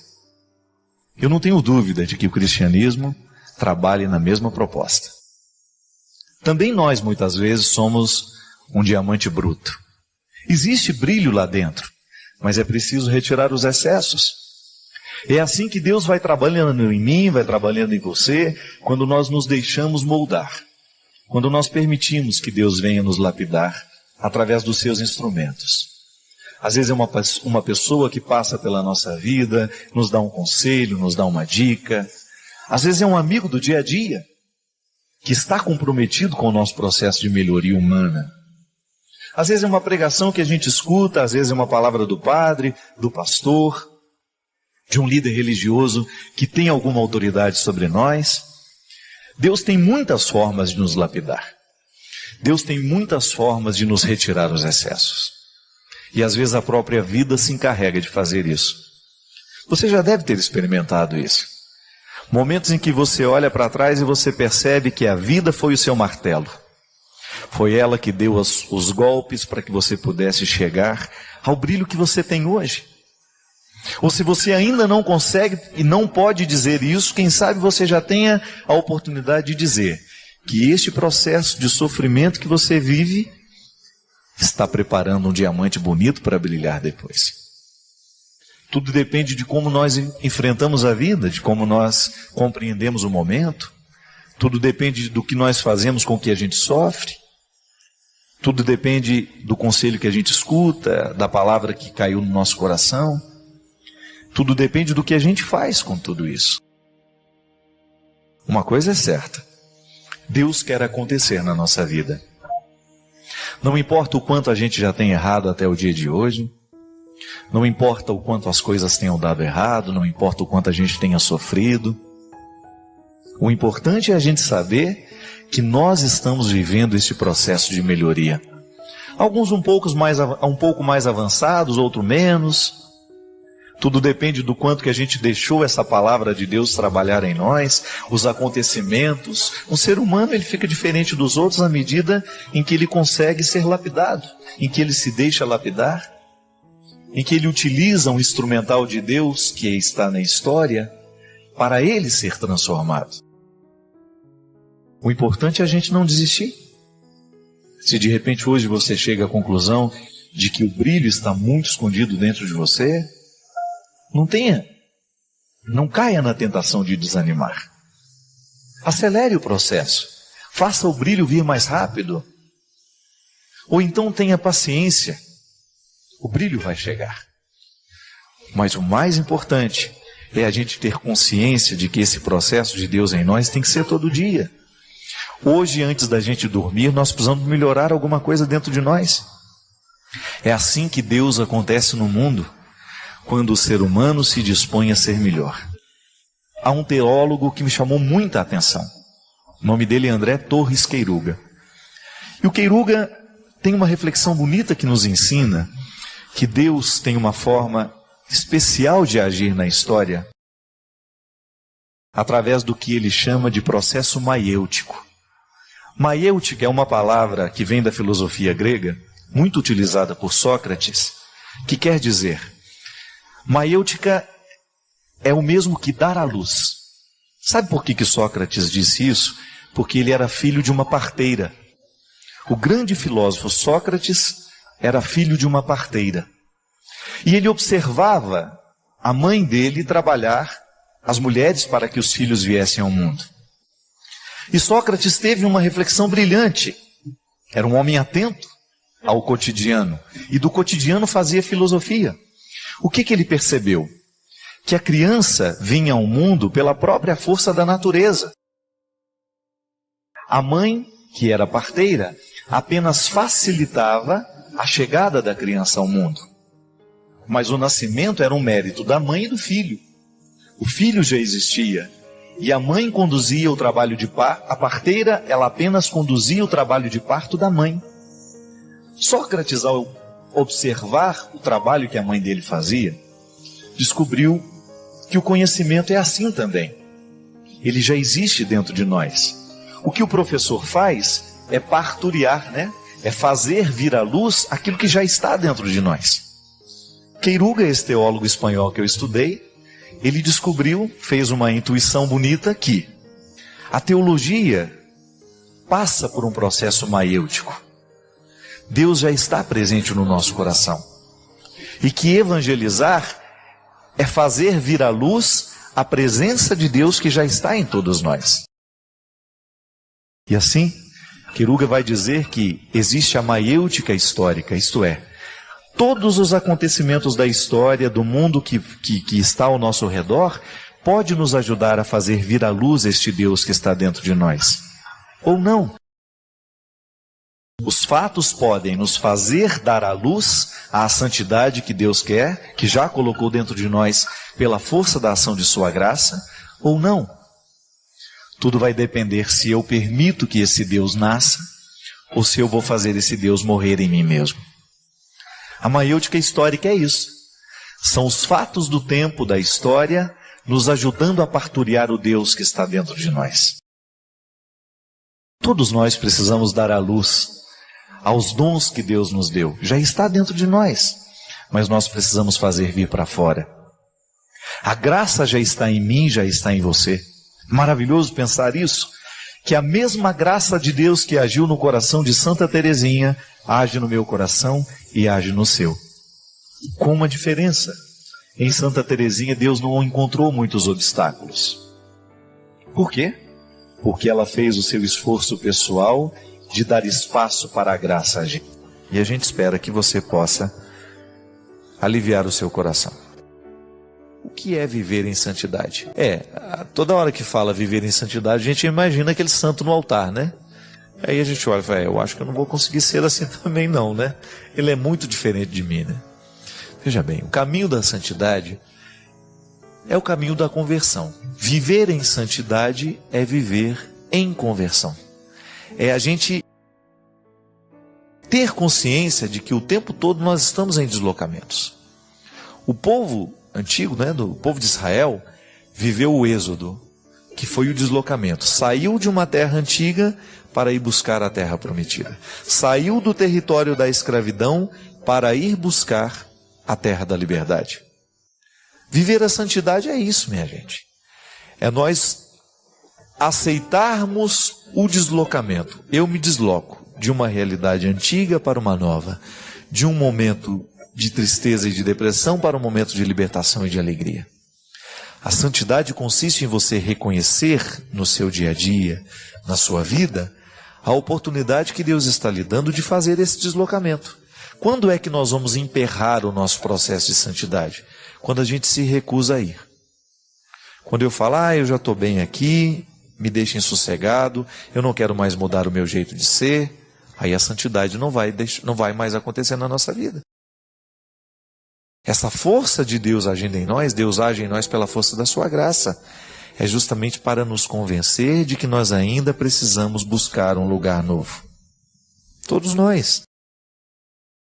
Descobrir no nosso dia a dia um motivo, eleger no nosso dia a dia um motivo que nos faça andar, que nos faça ir buscar, que não nos acomode.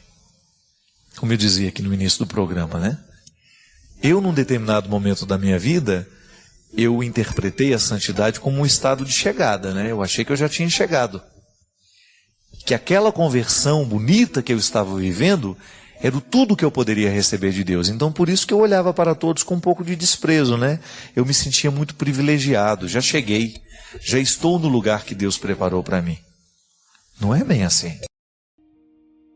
Nós estamos sempre em processo de deslocamentos. E é isso que tem que nos fazer ser humildes, Eu estou me deslocando para chegar a um lugar que Deus preparou para mim. Você também está se deslocando. E a gente precisa ficar atento para a gente não ficar parado achando que já chegamos. Santidade é isso. É esse processo de melhoria que Deus realiza em nós, pela força da sua graça e também pelo nosso esforço. E é isso que vai amadurecendo o nosso coração, A gente vai tomando essa consciência aos poucos. Hoje eu posso ser melhor. Hoje eu quero ser melhor. Hoje eu quero escolher um pouquinho melhor a vida. Eu quero fazer opções melhores. Isso é ser santo. É você viver a coerência do sonho que você tem para você com o sonho que Deus tem para nós. É a gente adequar isso, tendo sempre diante dos nossos olhos que não é o sonho de Deus que tem que se adequar ao nosso, mas é o nosso que tem que se adequar ao sonho dele. E fique tranquilo, viu? Se você tem diante do seu coração o propósito de buscar o ser humano que Deus quer que você seja, você pode ter certeza que você não vai se enganar. Você não vai se arrepender. Deus não projeta porcaria, não. Deus só projeta gente boa. E eu tenho certeza de que toda a humanidade está mergulhada nesse projeto. Deus projetou todo mundo de maneira muito bonita. A gente não consegue ser isso, a gente para no meio do caminho, porque muitas vezes nós desanimamos da luta. E achamos que já está bom isso que a gente alcançou. Não. Esse ser humano que você foi hoje pode ser melhor. Que isso não lhe desanime, mas que isso lhe encha de esperanças.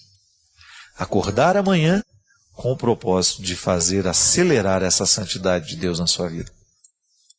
Eu tenho convicção, minha gente, que às vezes há dias em que a gente evolui anos e anos. Há dias em que a gente assume de maneira tão interessante, tão séria, esse processo de santidade, que Deus avança muito conosco. É quando você sente, nossa, é interessante isso, Eu mudei.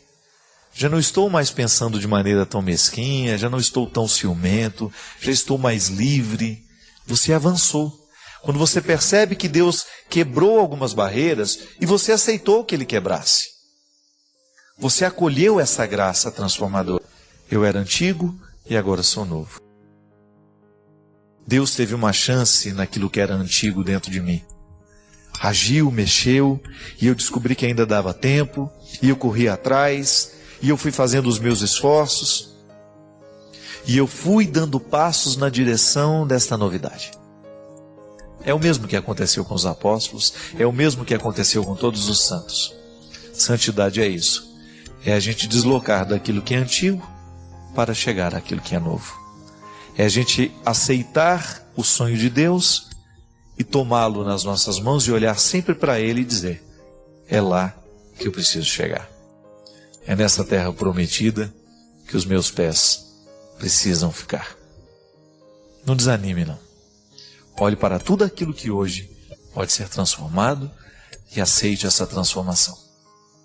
Peça a Deus a graça de que o seu coração seja vivo, de que ele seja transformado, de que ele seja restaurado nas pequenas coisas, para você ter essa sensação boa que faz a gente dormir feliz. Hoje, Deus teve a oportunidade na minha vida. É o que nós desejamos. Que Ele sempre tenha uma oportunidade na sua vida, na sua casa, na sua história. O que é viver em santidade? Toda hora que fala viver em santidade, a gente imagina aquele santo no altar, né? Aí a gente olha e fala: eu acho que eu não vou conseguir ser assim também não, né? Ele é muito diferente de mim, né? Veja bem, o caminho da santidade é o caminho da conversão. Viver em santidade é viver em conversão. É a gente ter consciência de que o tempo todo nós estamos em deslocamentos.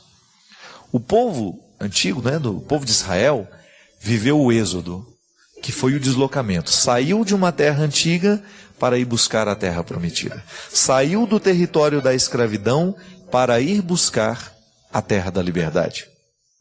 Viver a santidade é isso, minha gente. É nós aceitarmos o deslocamento. Eu me desloco de uma realidade antiga para uma nova, de um momento de tristeza e de depressão para um momento de libertação e de alegria. A santidade consiste em você reconhecer no seu dia a dia, na sua vida, a oportunidade que Deus está lhe dando de fazer esse deslocamento. Quando é que nós vamos emperrar o nosso processo de santidade? Quando a gente se recusa a ir. Quando eu falo: eu já estou bem aqui, me deixem sossegado, eu não quero mais mudar o meu jeito de ser, aí a santidade não vai mais acontecer na nossa vida. Essa força de Deus agindo em nós, Deus age em nós pela força da sua graça, é justamente para nos convencer de que nós ainda precisamos buscar um lugar novo. Todos nós. Descobrir no nosso dia a dia um motivo, eleger no nosso dia a dia um motivo que nos faça andar, que nos faça ir buscar, que não nos acomode. Como eu dizia aqui no início do programa, né? Eu, num determinado momento da minha vida, eu interpretei a santidade como um estado de chegada, né? Eu achei que eu já tinha chegado. Que aquela conversão bonita que eu estava vivendo era tudo que eu poderia receber de Deus. Então, por isso que eu olhava para todos com um pouco de desprezo, né? Eu me sentia muito privilegiado, já cheguei, já estou no lugar que Deus preparou para mim. Não é bem assim. Nós estamos sempre em processo de deslocamentos. E é isso que tem que nos fazer ser humildes, né? Eu estou me deslocando para chegar a um lugar que Deus preparou para mim. Você também está se deslocando.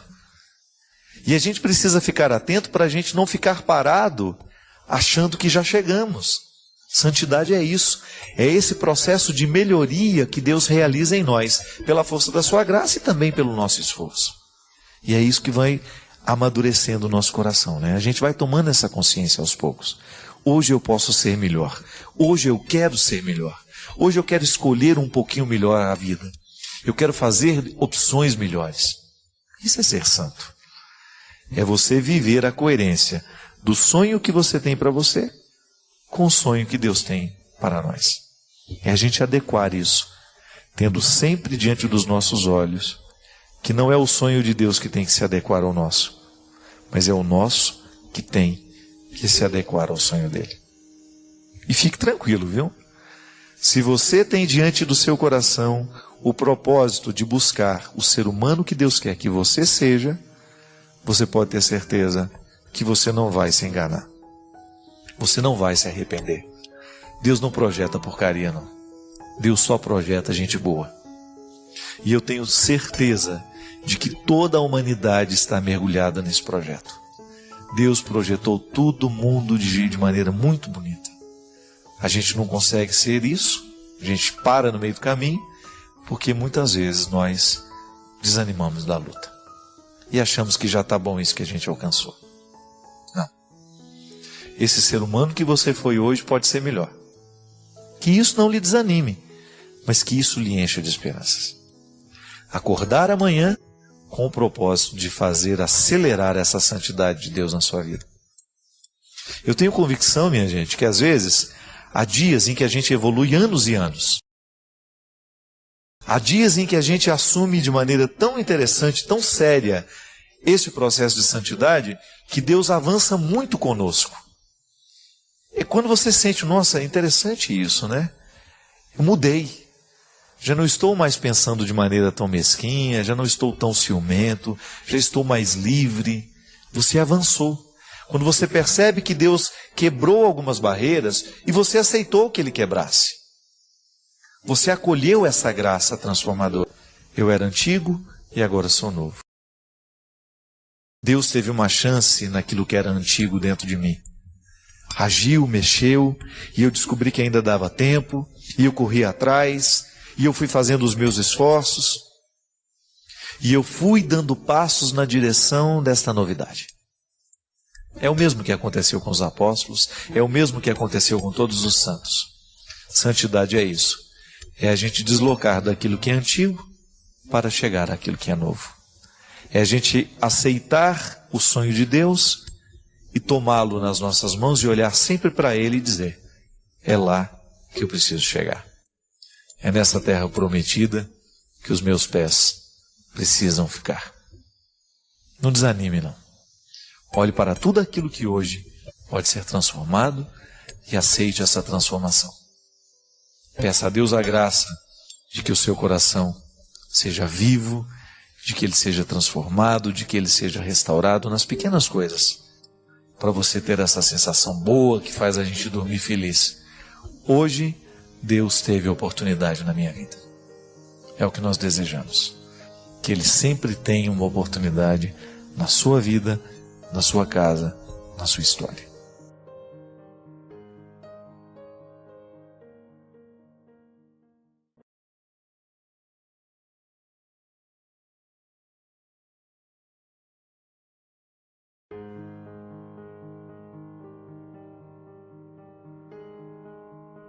Quando eu falava para vocês que essa encarnação do Verbo em nós, ela nos coloca dentro de um caminho de sabedoria. Eu particularmente gosto de identificar, o tempo todo, pessoas inteligentes e pessoas sábias. É uma diferença muito sutil. Existem pessoas que são muito inteligentes, mas que falta sabedoria. E existem pessoas que nem são tão inteligentes assim e que são tão sábias. A sabedoria parece que é um caminho muito diferente da inteligência. É possível ser os dois.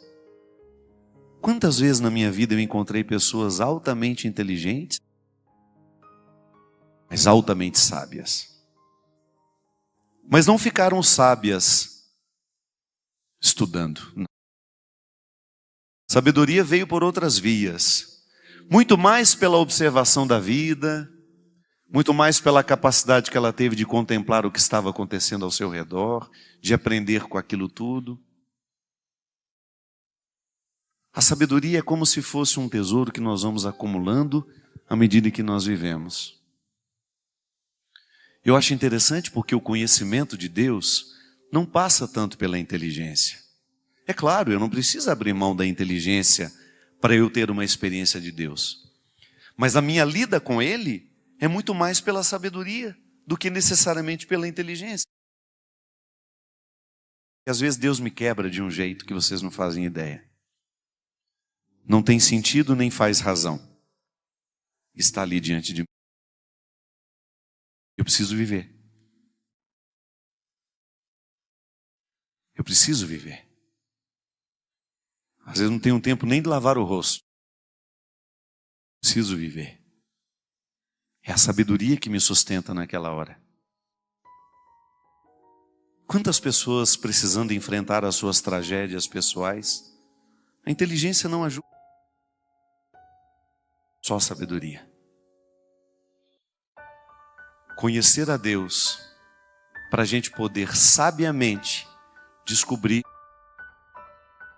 como e com quem, através de quem Ele cuida de nós. Ele nos protege. Aí você descobre que o sim de Deus vem muitas vezes através de negativas da própria vida. Você queria tanto, você se empenhou tanto, você insistiu tanto, mas não era para você. Não era. Aí o tempo passa, você começa a perceber que o não foi uma libertação na sua vida. Até mesmo em relacionamentos, minha gente. Você pode observar que quando nós insistimos demais numa pessoa, numa determinada situação existencial, nós costumamos errar. E o tempo vai mostrando que aquilo não foi perda alguma. Você até achou que perdeu, mas não. O cuidado de Deus na nossa vida é justamente esse. Nos ajudar a olhar para aquilo que era um aparente prejuízo e você perceber que era um ganho. Um ganho. Eu preciso aprender um pouco aqui. Eu preciso aprender. Isso é a ambiência, tá vendo? É aqui, ali. Às vezes o aqui é você. Na fila do lanche tem o aqui e o ali. Que quando nós pensamos no aqui e o ali, a gente já acha que serão situações maravilhosas, né? Esplendorosas. Não, são humanas. Eu preciso aprender um pouco aqui. Eu preciso. É dentro de casa, às vezes, a música, viu? Você olha para todos, os que são mais difíceis, os que são mais fáceis, e Deus está ali, olha. É aqui, é ali. Por que nós não queremos esse aprendizado? Porque nós ainda não compreendemos com sabedoria o mistério da encarnação. Quando eu ouso levar Deus comigo, e quando eu ouso encontrar Deus no outro, o aqui e o ali, aqui o Verbo se fez carne, lembra? A Basílica da Anunciação, aqui o Verbo se fez carne. Eu olho para a minha produtora, o aqui está. Não tem diferença. Ou eu vou dizer que um lugar é mais sagrado que uma pessoa. Então eu não entendi o significado do Natal. O meu aqui é você. O meu ali é você também. Dentro de casa, o lugar da nossa conversão. Eu preciso aprender um pouco aqui. Eu preciso aprender um pouco ali. Eu preciso aprender mais de Deus. Não tem escola para isso não, viu? Ah, eu vou entrar numa escola para ficar humilde. Tem não, minha filha. A escola da humildade é a sua vida. Ah, mas com essas pessoas? É, com elas. Esse chá de poejo que às vezes a gente tem do nosso lado. Pessoas chá de poejo, vocês conhecem? Chá de poejo é um dos piores chás, o mais intragável que existe na face da terra. E às vezes Deus nos vem aqui. O aqui de Deus às vezes é um chá de poejo que você não suporta nem olhar na cara. Eu preciso aprender um pouco aqui. Ô Senhor, não pode ser o aqui do lado? Não, é ali. É onde você tem mais dificuldade. Por isso que eu tenho tanto respeito pelas minhas antipatias. eu faço de tudo para quebrá-las. Quem está do meu lado sabe disso. Porque eu tenho uma facilidade de quebrar. Por que eu não vou investir nisso? Por que eu vou levar a pior impressão da pessoa? Pode ser que Deus tenha me levado àquele lugar para encontrar aquela pessoa. Às vezes eu saía de casa achando que Deus tinha me levado para evangelizar aquele monte de gente na praça. Uma vez me aconteceu um fato que nunca mais me esqueço. Eu fui no interior do Paraná, que eu tinha que viajar 3 horas para chegar até Curitiba para pegar o avião. Tinha feito um show na praça, lindo. Me lembro, era uma festa de aniversário da cidade. Aquela praça lotada. Quando terminou, eu fui ao hotel, tomei um banho. Naquela época eu nem viajava com assessores, viajava sozinho. Tinha ninguém comigo. Chegava, encontrava a banda lá, cantava e ia embora. Porque no outro dia às vezes dava aula aqui no conventinho. Uma vida corrida. Entrei no hotel, tomei banho. Feliz da vida, jantei. Falei assim, agora eu vou dormir umas 3 horas até chegar em Curitiba, né? No outro dia, cedinho, amanhecendo, pegar o voo, vamos embora. Missão cumprida, eu pensei. Tomando aquele banho com aquela sensação de missão cumprida. Aí tudo bem. Entrei dentro do carro que me levaria. Eu me acomodei no banco de trás, né? Já tirei o sapato, estiquei, pus uma bolsa que eu tinha para encostar a cabeça.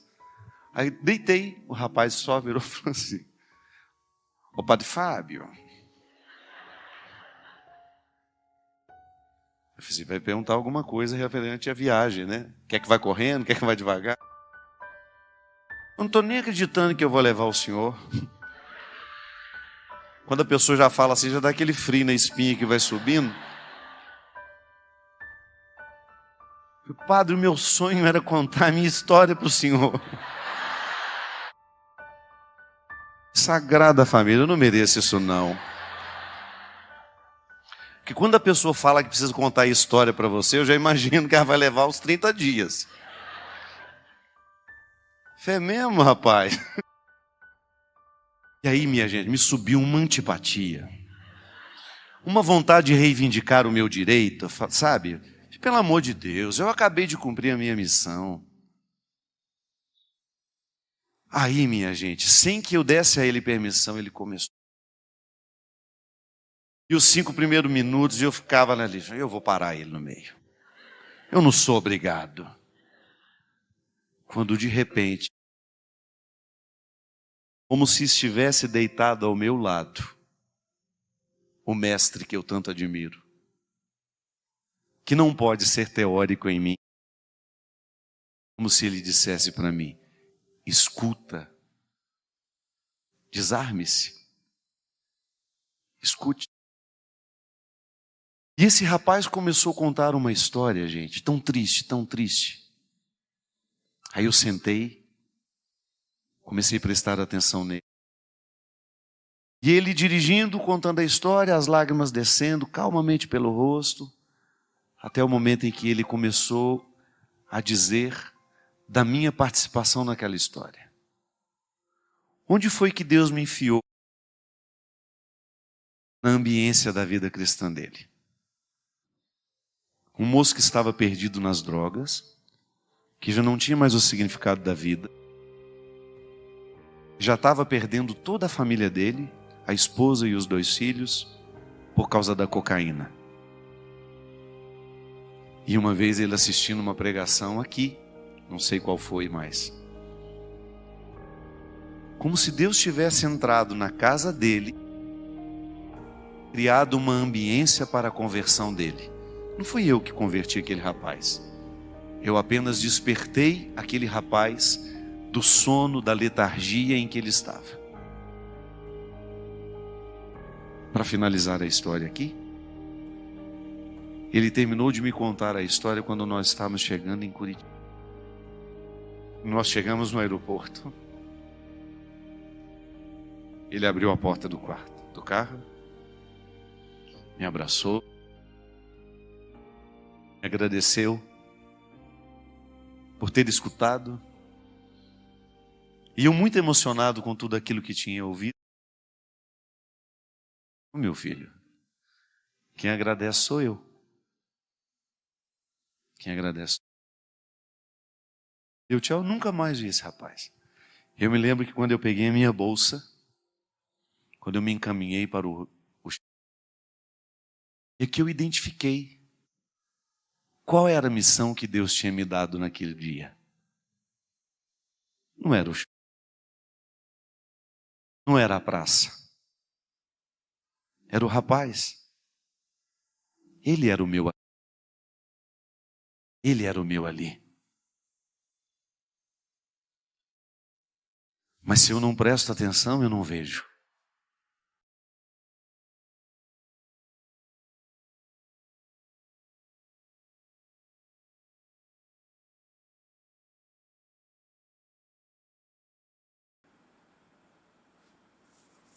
Olha, meus parabéns. Você escutou esse vídeo até o fim. E, sinceramente, não é todo mundo que faz isso. Isso mostra que você está buscando mais do que apenas distração. Curta, comente de onde você nos acompanha, dá uma olhadinha nos outros vídeos e links aí da descrição. E pode ter certeza que tem muito mais por vir. Valeu? Um grande abraço a todos e até o próximo vídeo. Tchau, tchau.